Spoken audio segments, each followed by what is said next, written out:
এখন আমরা আমাদের এই ওয়েবসাইটের জন্য একটি বিজনেস ইমেল ক্রিয়েট করব।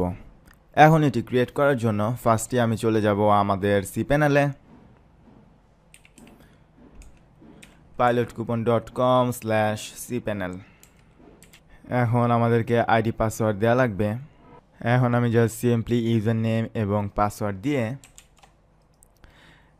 cPanel-এ লগ ইন করে ফেললাম। এখন আমি একটু নিচে আসলে দেখব ফরওয়ার্ডার্স এই অপশনটি।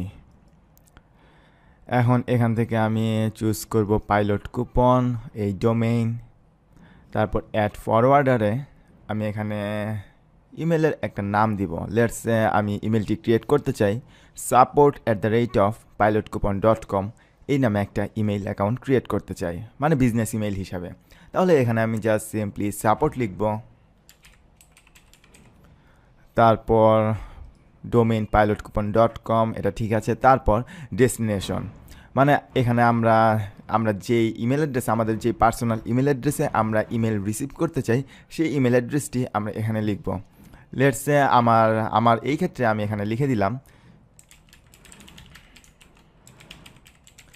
sarkarmasuk@gmail.com।